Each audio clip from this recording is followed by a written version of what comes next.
Did you know the Thomistic Institute offers 2 full-ride scholarships for the Masters in Theology at the Dominican House of Studies in Washington, D.C.? If you or someone you know has a passion for the Catholic intellectual tradition, especially the thought of St. Thomas Aquinas, this could be the opportunity of a lifetime. Visit thomisticinstitute.org/MA-scholarships to learn more and apply today. This is a competitive scholarship. To be considered, please apply for the 2025 to 2026 academic year by January 28, 2025, the Feast of St. Thomas Aquinas. That's thomisticinstitute.org/MA-scholarships. Welcome to the Thomistic Institute podcast. Our mission is to promote the Catholic intellectual tradition in the university, the church, and the wider public square. The lectures on this podcast are organized by university students at Thomistic Institute chapters around the world. To learn more and to attend these events, visit us at thomisticinstitute.org. When I was invited to speak here on Catholic feminism, I experienced something of a mental whiplash.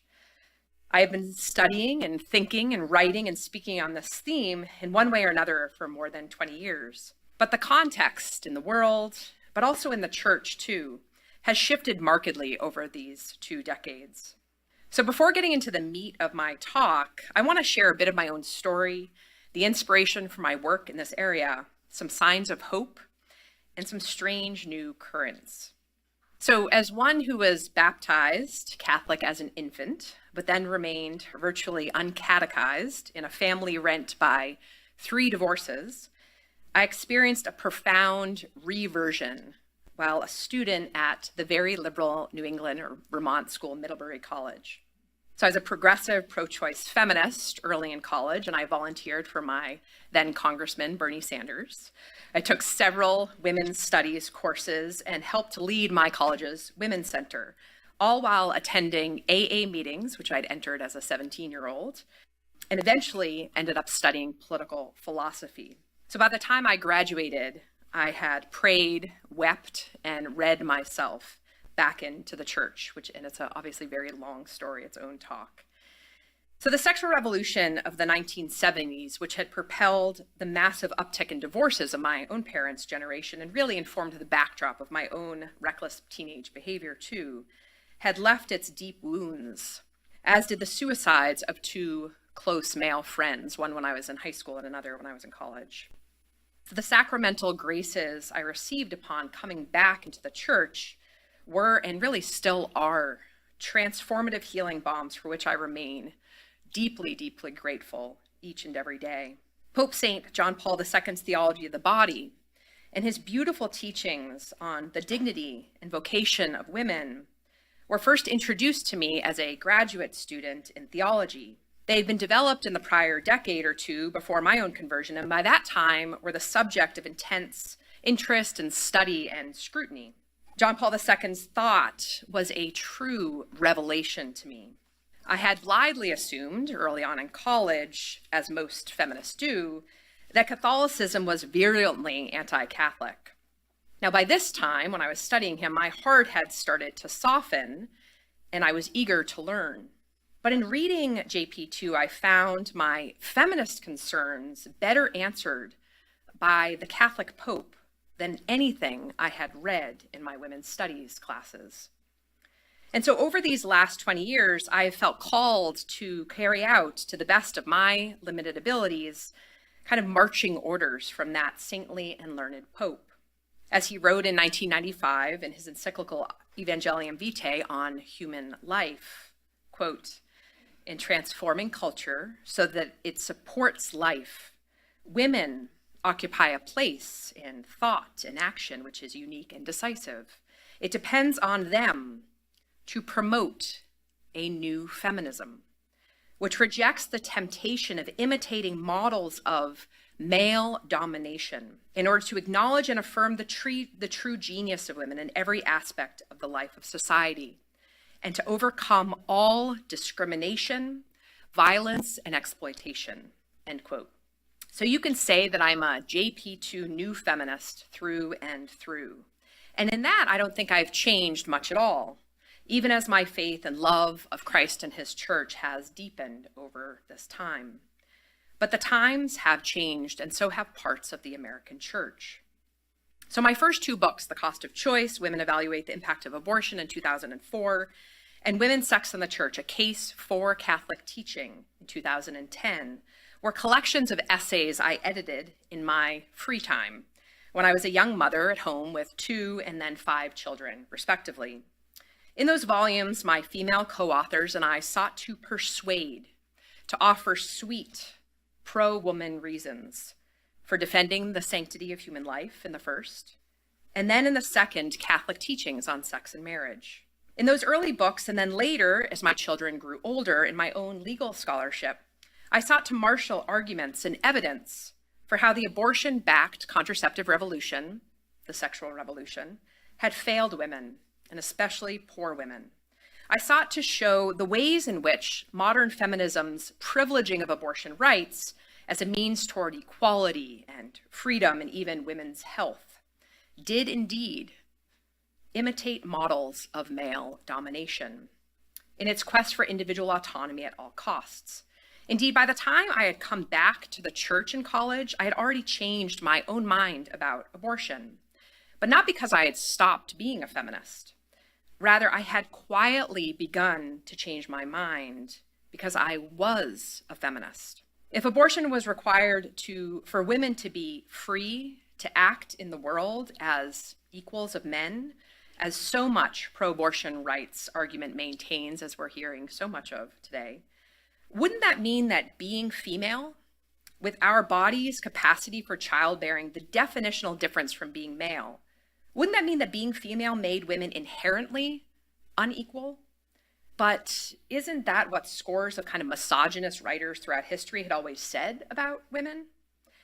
And if sex burdens women unequally, as radical feminists were particularly and are particularly attuned to, why would they then demand easy abortion for women, rather than seek something more from men, from society, from ourselves? Abortion, it seemed to me, when I got around to thinking about what it really was, exerted that same sort of oppressive might makes right domination over its small human victim that female victims had experienced since the dawn of time at the hands of vicious, dominating men. Feminists rightly objected to unjust legal norms that seemed to ratify men's superior strength as a weapon used to subordinate physically weaker women, who were made more vulnerable still when pregnant. But if I truly wanted justice for the vulnerable and disenfranchised, which I wholeheartedly did as a college student, I couldn't countenance violent injustice against the weakest members of the human family, to whom I began to see that we all owed duties of care.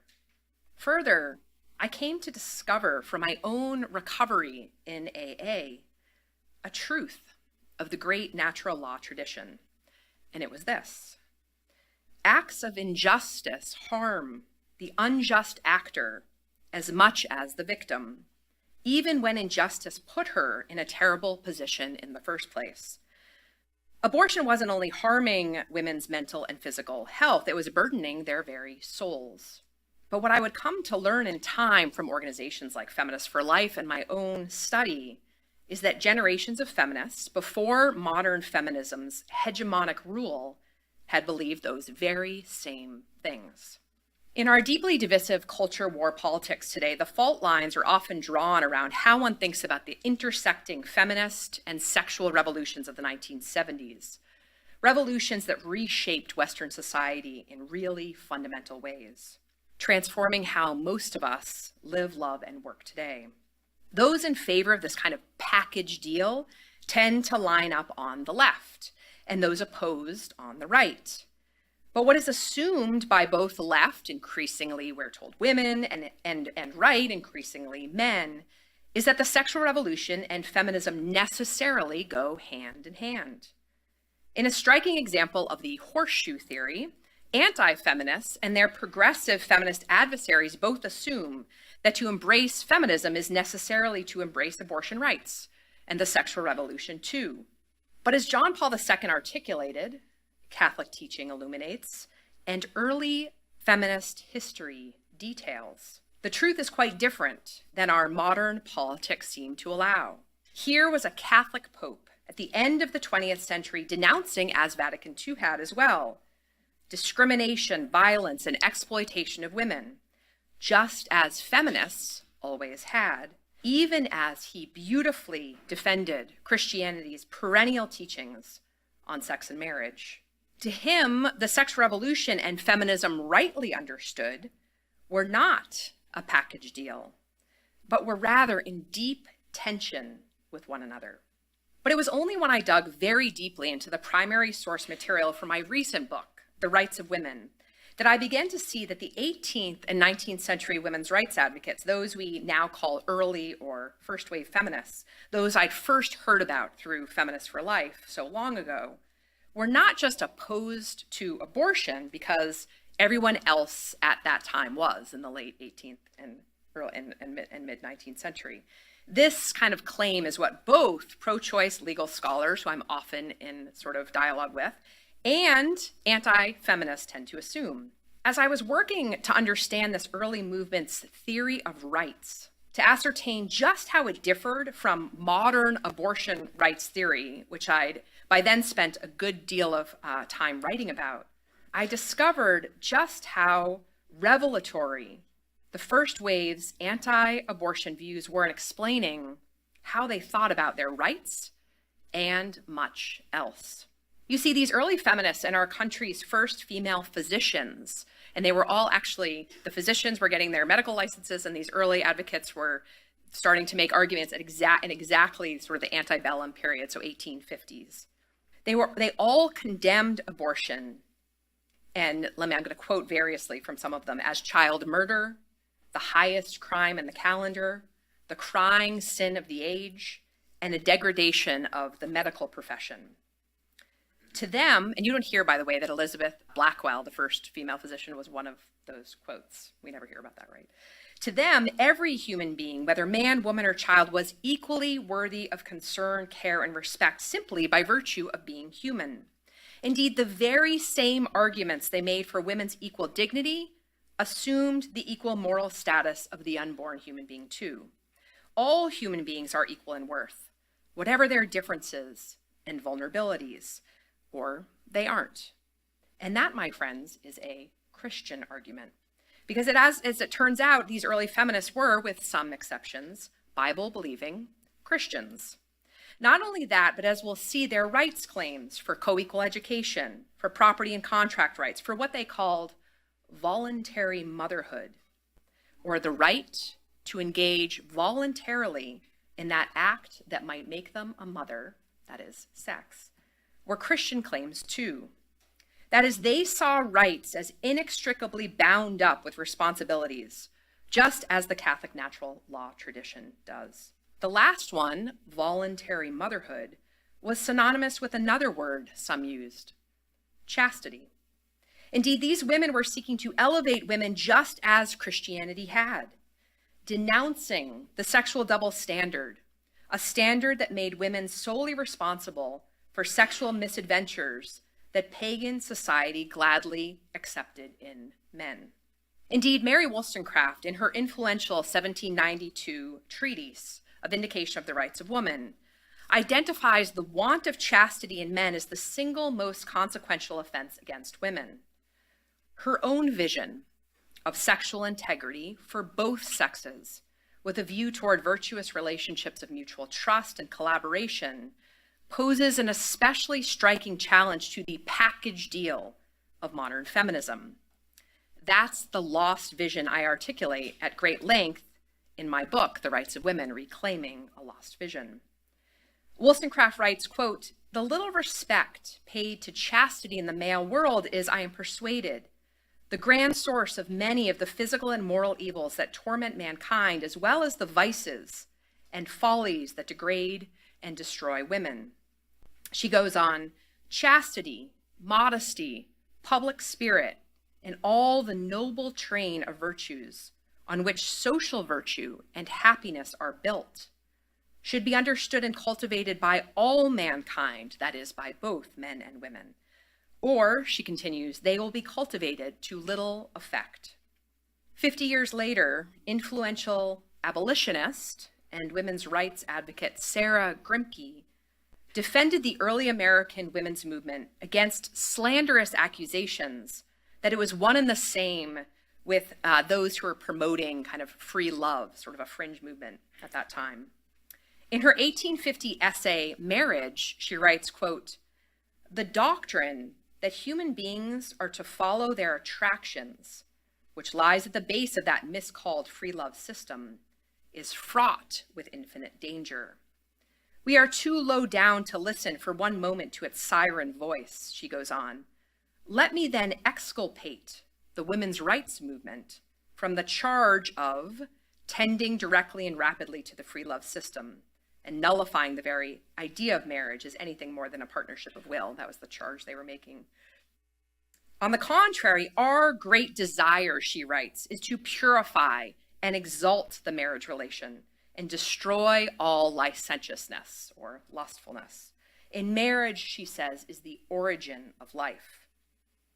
And then connecting the early movement's views of abortion and chastity, Sarah Norton, who worked for women's entry into Cornell, spoke for the movement as a whole when she wrote that they longed for a time when, quote, "the unchastity in men will be placed on an equality with the unchastity of women, and when the rights of the unborn will not be denied or interfered with." So as I will demonstrate tonight, in their defense of vulnerable human life, chaste marriage, women's education, and other civil rights, these early feminists appealed to the Imago Dei in Genesis, just as John Paul II would more than 100 years later in his Mulieris Dignitatem on the dignity and vocation of women.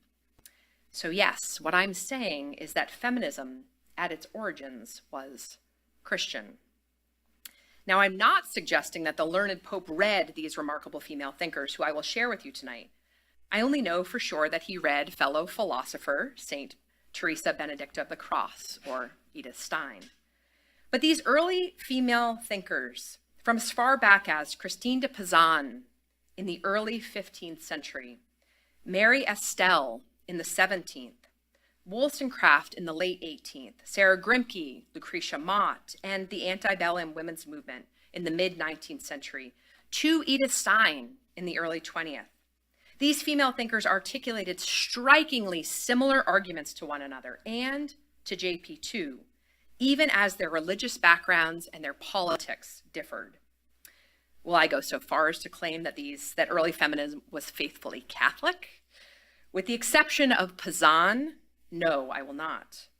Most of the women I'll refer to tonight were 18th and 19th century English and American Protestants who had little knowledge of or use for the high ecclesiology or apostolic claims of we papists.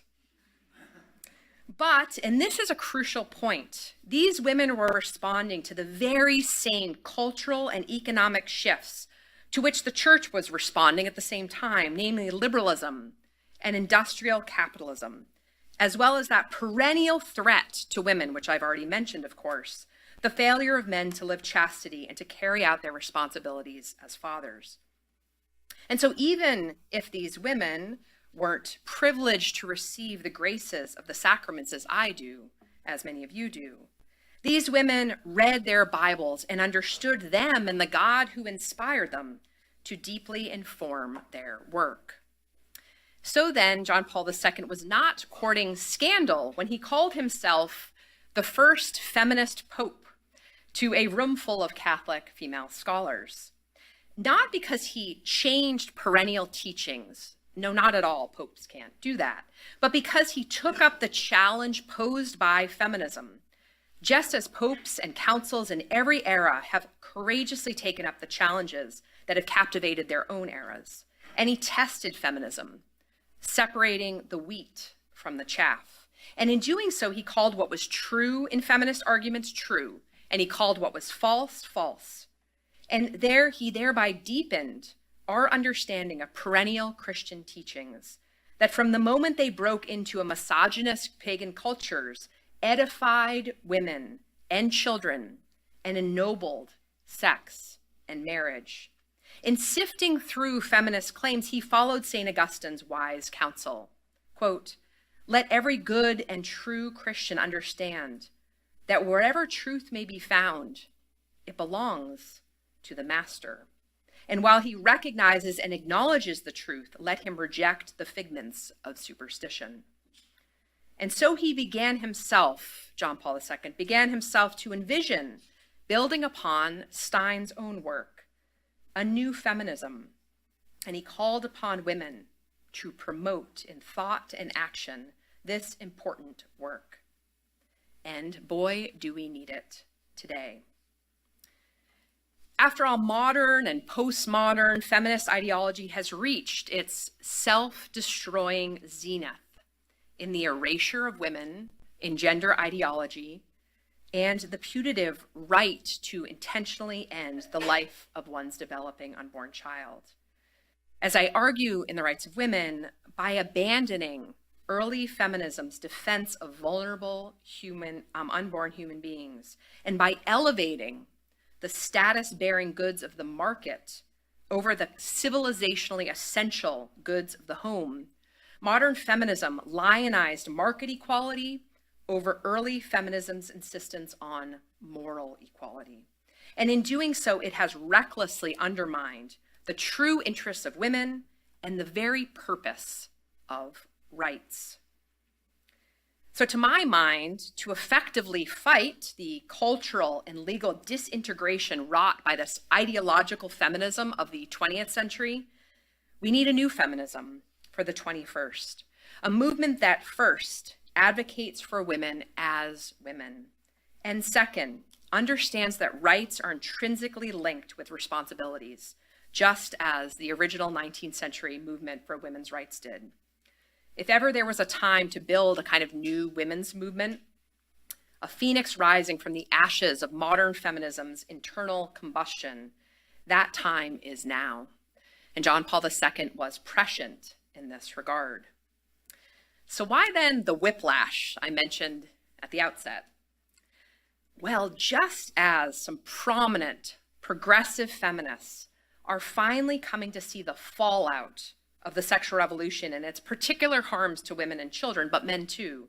Think Louise Perry's highly acclaimed The Case Against the Sexual Revolution as the most obvious exemplar, but there are others we might mention. And just as the deep truths of theology of the body have been primed to speak to our porn-addled, sexually sick world, and just as some of the new atheists, can you believe this? Some of the new atheists and the likes of Jordan Peterson are taking a fresh look at Christian truths. That is just as all this good is happening right now. Some quarters of the church are now undermining John Paul II's magisterial teachings, are claiming his teachings on women are not authentically Catholic. Now, I'm not talking about progressive Catholics who dissent from church teaching on sex and marriage. They have long claimed, and this was true when I was in graduate school, that there's no difference between contraception and NFP, for instance. No, now it's those claiming to defend authentic Catholicism from the right. Often some making that very same claim that there's no difference between contraception and NFP, or arguing that there can be no such thing as Christian feminism, or even that John Paul II's teachings on, say, the mutual submission of spouses in marriage were just the inklings of a private theologian, not the authentic development of the church's doctrine itself. Thus, the whiplash. As Catholic provocateur Matt Walsh put the growing anti-feminist view most pithily on X, Twitter, quote, "Feminism has been aggressively anti-family since its inception. There is no good feminism. It has always been destructive and poisonous. But this, I am here and very happy to report, is historically false." And because so much of this animus toward kind of feminism per se is based on false historical claims about early feminism, and because in early feminism, I, as a Catholic legal theorist, find so much to build upon, I want to turn our attention now toward these early thinkers. So as I detail in a very long commissioned essay that's forthcoming from the Heritage Foundation, the early women's movement in the United States, in speeches at national conventions and in other public writings, made strong appeals to Scripture and the divinely ordained natural law, the virtues of men and of marriage, the inherent dignity of children, born and unborn, as I've mentioned, and a single standard of chaste sexual norms, which I've mentioned too, as well as the distinctive goods and shared responsibilities of motherhood and fatherhood. Even as this early movement leaned on the natural rights tradition of the American founding, it owed its chief arguments to Christianity, and it grounded its claims explicitly in the Imago Dei. They spoke in one voice about women's family and social responsibilities and the God-given natural rights that enabled their fulfillment. For such reasons, modern woman-erasing feminist ideology is not the early movement's legitimate heir. In the time I have now that remains, I want to look at the chief causes and arguments of early feminism and how they lay the historical groundwork for a new JP2 inspired feminism in the United States context. So in a moment, I'll turn to the proximate cause of this early movement in industrialization. But for a Catholic audience such as this, I want first to relate what both the early American feminists and John Paul II regarded as the ultimate reason for feminism: the fall. So in the Genesis creation accounts, we find both male and female created equally in the image of God. Equal in his image, but sexually dimorphic. And in this definitional distinctiveness, we see the reproductive complementarity of male and female bodies that makes possible human generation, of course. But we also can immediately appreciate a fundamental asymmetry, one that I alluded to earlier. Women reproduce inside themselves and are physically weaker and more vulnerable than the men who reproduce outside of themselves and are physically stronger, and we now know, less adverse to risk. Sexual asymmetry is a beautiful gift of creation, the source of original harmony and fruitfulness, of spousal self-gift, as John Paul II taught. But after the fall, sexual asymmetry is also the reason for the marked danger male superior strength poses to more vulnerable women. Your desire will be for your husband, and he will rule over you, is how Genesis describes the fated curse, is how God describes the fated curse upon women. The libido dominandi that would deform the relationship between the sexes throughout human history. Now, of course, Christ's redemption and Mary's enabling fiat are the very wellspring of marital chastity and fruitful harmony that describe holy and happy couples in every era. But in this fallen world, and in our time rapidly secularizing world, we also need feminism, which we can define quite basically as social, legal, and political attention to the distinctive interests of women on account of their common humanity and greater vulnerability. So first then, to ensure that vulnerable women are legally protected from vicious men, even or perhaps especially when those men are their husbands. But also to ensure that women, equally human and thereby rational creatures made in God's image, are in every historic era provided the kinds of education and encouraged in the kinds of vocation that are worthy of both their high dignity and their individual gifts, just the same as men. For those who know Edith Stein's work, consider her warning about, quote, confining a woman to a sphere too narrow for her talents.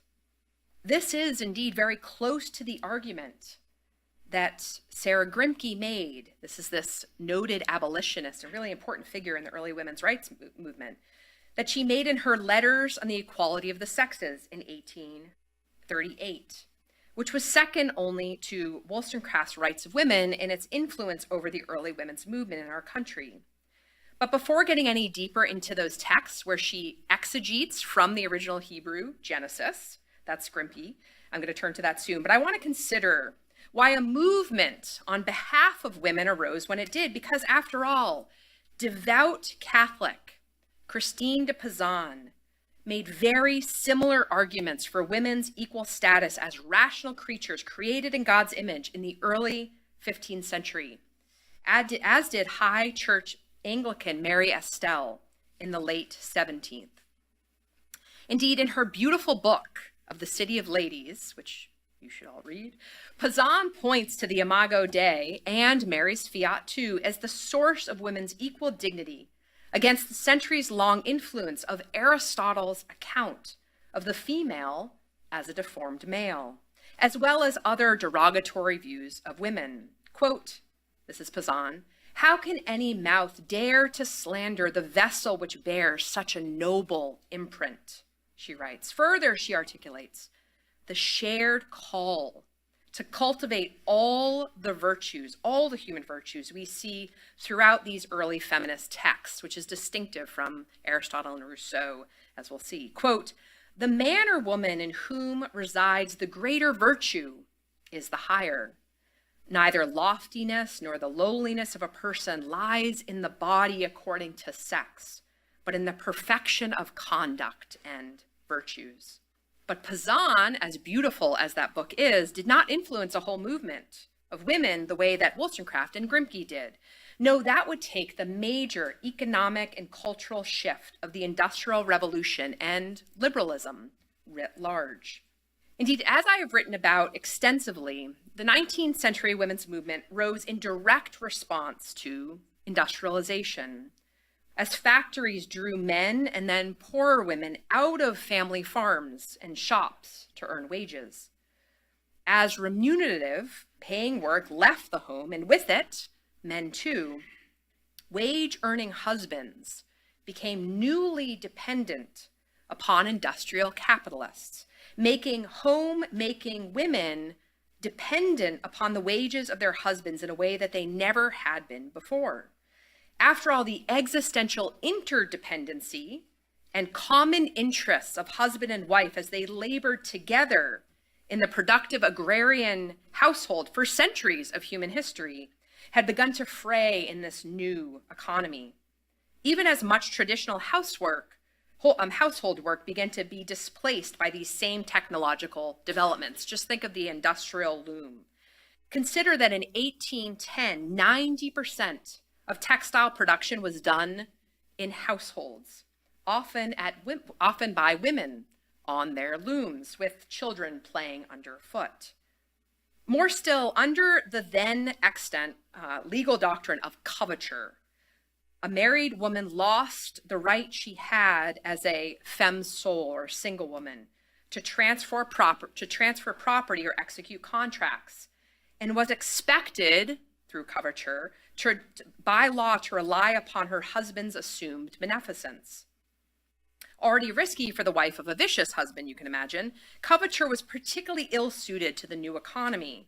In cases of neglect, abandonment, or abuse, mothers had to find the means to fully provide for themselves and their children, but coverture also assumed the children's were their fathers, and wife's earnings and any family property she brought into the marriage belonged solely to her husband, now as a liberal individual.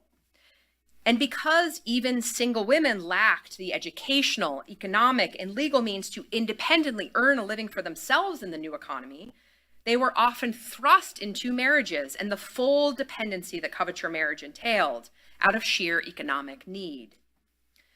Meanwhile, to shore up a vision of the home as a loving haven from the dog-eat-dog industrializing world, women were increasingly depicted culturally and by means of their Rousseauian education, which I'll talk about later, as fragile and weak, a recurring trope in Western thought that has never quite described actual women and their significant contribution to the productive household in every age. The shared household labors and common ownership of medieval women and men, or even the resourceful wife in Proverbs 31, should help to relativize the idea of a divinely ordained breadwinner-caregiver split, even if that's still a really advantageous way for many families to divide their labors in our post-industrial setting today. So on the heels of the Second Great Awakening in the early 19th century, middle-class Christian women began to speak out, not only against the ongoing moral outrage of slavery, but also in regard to the social upheaval and economic precarity industrialization had inflicted upon women and children on the margins of society. They began to organize themselves and speak out publicly against slavery, child labor, illiteracy, domestic abuse, male intemperance in alcohol, marital rape, covetous marriage, and the legal and societal factors, for instance, the sexual double standard, that contributed to growing rates of prostitution, infanticide, and abortion. But as they did so, some Christians began to denounce the public advocacy of female abolitionists like Sarah Grimke as unnatural and unwomanly. Such denunciations are actually why Grimke wrote her letters on the equality of the sexes in the first place. So I want to turn now to her letters, a key document of the antebellum feminist movement, which we really never hear because it's been entirely memory hold, and during the Q&A, I'm happy to talk about why I think that that's happened. In the letters, Grimke translates Genesis from the original Hebrew, showing how God made woman a suitable companion to man, a helpmate, quote, in all respects his equal, one who is like himself, gifted with intellect and endowed with immortality, a moral and responsible being. Further, she says, quote, dominion was given to both over every other creature, but not over each other. Grimke then argues that perverted translations of the curse to women after the fall in Genesis had falsely converted a prediction to Eve into a command to Adam. These translations long condemned women to an undignified, the translations of women will, you'll be ruled by your husband, etc. These translations long condemned women to an undignified rule at the hands of domineering men, not a reciprocal companionship of equals. The lesson Grimke draws from her translations of Genesis is that just as the man is individually responsible to God for his talents, so too is the woman. Christ alone is her master, she writes, and, quote, the glory of God is the end of her creation. But lack of proper education had kept woman absolutely dependent, answerable not primarily to God, but to man. Edith Stein would put the same point a century later. It is, quote, sinful theft toward God to give oneself completely to another other than God. Grimke's interpretation of Genesis would be echoed throughout the antebellum movement and beyond. Women speaking at or writing in the first national conventions in the early 1850s likewise grounded women's equal status in the Imago Dei, declaring that man and woman were made for equal companionship and that, quote, every mature soul is responsible directly to God. They also followed Grimke's view of the fall. Paulina Davis, who served as the president of the first couple national conventions and collected convention speeches into the aptly named publication, Woman's Rights, Commensurate with Her Capacities and Obligations, stated that the fall had, quote, inverted the order of human things. Women became the victim of suffering and bondage. Man became her master and swallowed up her existence into his, which is how coverture often understood. Calling upon the, quote, Messiah, she's saying, the Prince of Peace, who took the form of a servant, Davis bemoaned how, quote, power, which is properly only the servant of goodness, is everywhere its master. She continued, quote, womanhood, which is chosen to characterize the church made perfect as the bride of the Lamb, follows this rule, is everywhere in a state of degradation, corresponding inversely to the glory which is yet to be revealed in her, end quote. Echoing Grimke's argument that Genesis 3 included a descriptive prophecy addressed to woman and not a command to man, Antoinette Blackwell turned to the interpretation of various texts in the New Testament. Blackwell argued that, quote, The submission enjoined upon the wife in the New Testament is not the unrighteous rule predicted in the Old. She said that it was a Christian submission. Quote, do also from man toward man and from man toward woman, quoting several scriptural passages, including Ephesians 5:21. Ye all of you be subject to one another, just so happens to be the first reading in today's Mass. With regard to the scriptural injunction that in marriage, man is the head of the woman, Antoinette Blackwell responds, quote, true, but only in the sense in which Christ is represented as head of his body, the church. The mystical head and body, or Christ and his church, symbolizes oneness, union. Christ so loved the church, he gave himself up for it. She continues, so ought men to love their wives. Then the rule of domination, which grew out of sin, she says, will cease with the sin. On the eve of the first National Women's Rights Convention, one of the most beloved leaders who took part in many of the was very much a part of those early conventions. She wrote a speech which responded to the prevalent challenge that women's public advocacy was making them unwomanly and taking them out of their, quote, their appropriate sphere. In this 1849 speech, Lucretia Mott explicitly defends both sexual difference and woman's responsibility to develop her own capacities. She writes, quote, we would admit all the difference that our great and beneficent Creator has made in relation of man and woman. Nor do we seek to disturb this relation, but we deny that the present position of woman is her true sphere of usefulness. Indeed, Mott happily points to woman's difference from man in, quote, nature, configuration, and physical strength, concluding, we are satisfied with nature. But she argues, women like men have a duty to develop their God-given powers and human capacities for the good. Mott was worried, as so many female writers before and after her, as we're going to see in this kind of next section of the talk, that women's want of liberal education and mature responsibilities were leading some to a, quote, degenerate into a kind of effeminacy, a sentimentality, quote, in which she is satisfied to be the mere plaything or toy of society, content with her outward adornings and the tone of flattery, end quote. In this, she echoes Wollstonecraft quite closely. But as we will see, both precede Edith Stein in their shared concern over female degeneracy. To become a true woman, Mott argues, she must, quote, understand her duties, physical, intellectual, and moral, and cultivate her powers as a moral and responsible being. Likewise, Paulina Davis's speech on the education of females at that first national convention decried the widespread valorization of a certain kind of female effeminacy that masqueraded as woman's nature per se. Again, she echoes Wollstonecraft and prefigures Edith Stein.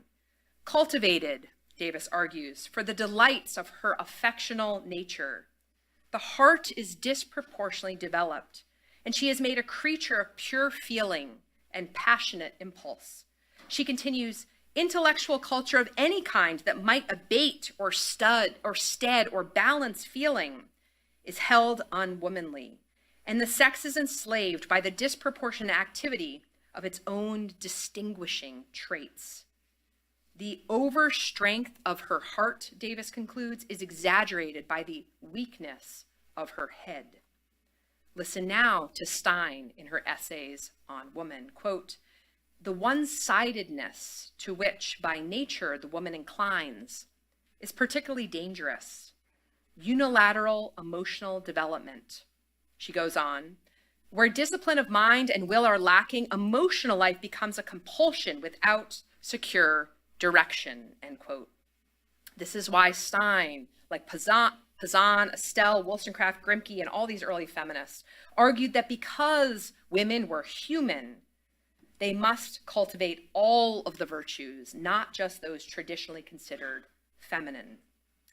Indeed, unilateral emotional development is the chief target of Wollstonecraft's Rights of Women as well.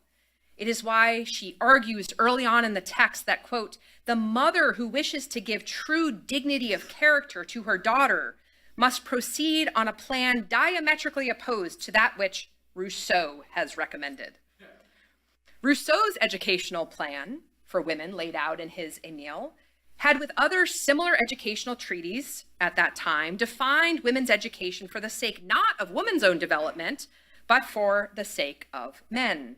Rousseau wished to see women lean into what these early feminists, and Stein too, considered female or feminine degeneracies: sentimentality, sensuality, and the slavish desire to please men.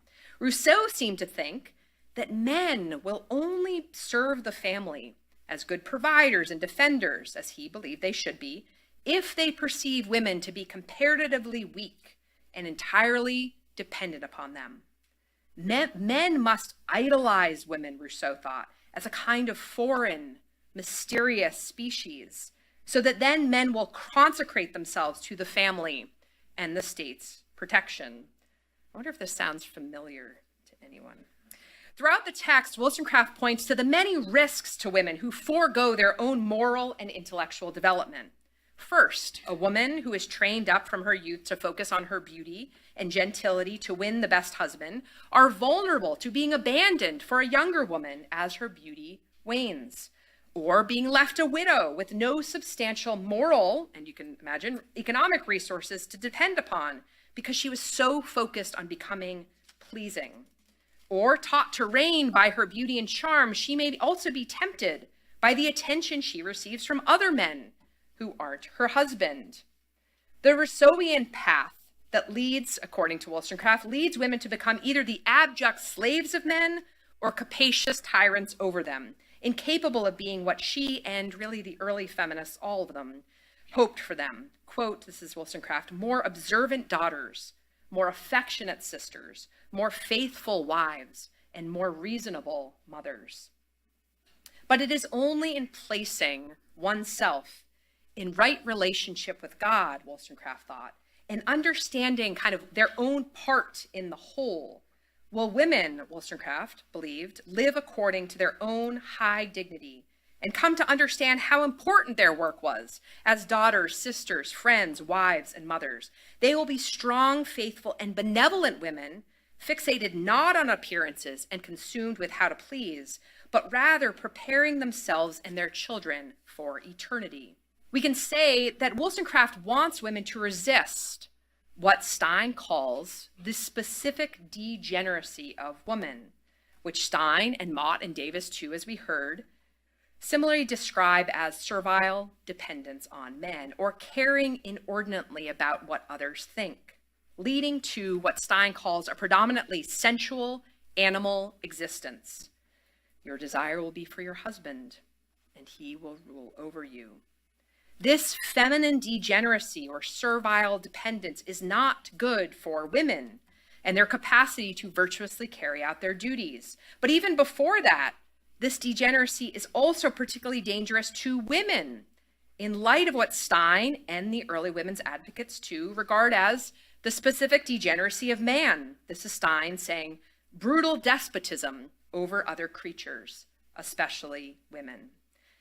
The kind of pagan rule, or what we heard Blackwell call the unrighteous rule predicted in the Old Testament, the rule that grew out of sin. The particular risk for women, according to Stein, is that, quote, instead of spiritualizing the body, the soul is controlled by it, and the body loses accordingly its character as a human body. Wollstonecraft sings the same tune, quote, taught from infancy that beauty is woman's scepter, the mind shapes itself to the body and seeks only to adorn its prison. So whereas Rousseau wished for women to lean into and make use of their kind of feminine charms, both Wollstonecraft and Stein and the rest want by education and in Stein's word, objective work, to protect women from the characteristic vices to which they are tempted, so that they may become fully human. As Stein put it, quote, because objective work which we view as a remedy for the faults of feminine singularity, is something to which the average man is naturally inclined, it can thus be said as well that an allowance of masculine nature is the antidote for the hyper-feminine nature. And we can see this kind of a parallel antidote for the workaholism and objectification to which men are tempted. The remedy is for men to make an allowance for that to which the average woman is naturally inclined, attending to the cares and needs of persons. Indeed, in the family, to give their very lives up for their wives and children. In a word, each sex can be liberated from its own degenerate tendencies by cultivating in themselves all of the virtues, especially those that are most naturally acquired by the opposite sex. And indeed, the early women's rights advocates all called upon women to resist their respective era's depiction of women as fragile and weak. And so they fought for women to be liberally and morally educated so they could fulfill their human capacities and their particular duties excellently. After all, to undertake responsibly the demands of motherhood, in particular, a privilege that made them, in the words of one advocate, second only to God, women needed to be intellectually, morally, and physically strong for their own sakes, their husbands, their children's, and really the whole society. A regard for mutual dependence, reciprocal responsibilities in marriage, and a common familial interests of men and women runs through the early women's rights conventions. This is true even as men who behave as tyrants and covetous marriage, which might enable such tyranny, are strongly condemned. In sum, just as these women bemoan a degeneracy of femininity, the slavish dependency, as distinctive from true, mature, strong, responsible womanhood, they also bemoan faux or tyrannical masculinity as distinctive from true, mature, responsible manhood. Neither degeneracy is from God. Both are products of the fall. Both are to be resisted and transformed to uphold the equal dignity of all. In addition to the primary goal, then, of a co-equal liberal education to facilitate their full development as women, the equal movement sought property and contract rights to justly recognize and remunerate their contributions inside and outside the household, custody rights so they wouldn't be forced to abandon their children to escape domestic abuse, rights of access to trades and professions so they could continue to make economic contributions to the household in the new industrial economy and not be forced into an ill-suited marriage or prostitution just to survive. The right to voluntary motherhood, to wit, the right to decline unwanted sex against the legally sanctioned prerogative of their husbands, and the right to not be taxed or otherwise governed without political representation, and as time wore on, just workplace laws and protections. As I conclude then now, let me call attention to how distinctive their account of rights was from today's abortion-obsessed brand. In the modern view, rights are a kind of license for personal and sexual autonomy, the abstract freedom to determine a future unhindered by, a freedom from unchosen moral and bodily constraints. In sharp contrast, rights for the antebellum movement, or as at the American founding, were always correlated with concrete responsibilities, freedom for doing what one ought. Indeed, in some cases, rights and responsibilities read not as opposites as we too often think of them today, but rather as synonyms. Early women's rights advocate Lucy Stone makes this clear as she describes the movement in 1892. Quote, "We are all getting to be women's rights advocates, or rather investigators of women's duties."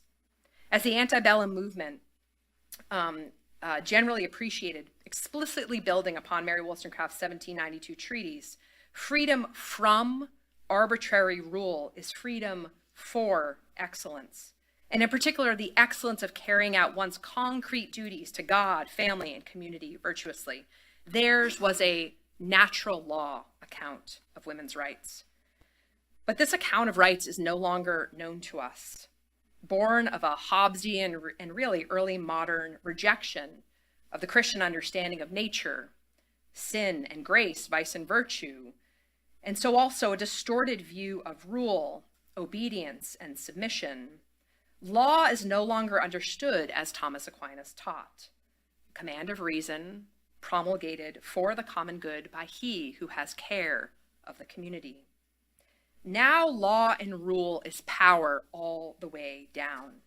And this greatly impacts how too many, even I think in the church today, think about the rights and duties of women and men. But this is not Christianity. Thank you. Thanks for listening to this lecture on the Thomistic Institute podcast. The generosity of people like you makes this podcast possible. If you enjoy these talks, please consider showing your support at www.thomisticinstitute.org/donate. Your donation of even $1 helps us reach more college students and many others with the powerful truths of the faith, and it ensures that we can keep publishing top-notch lectures on this podcast. Thanks a lot.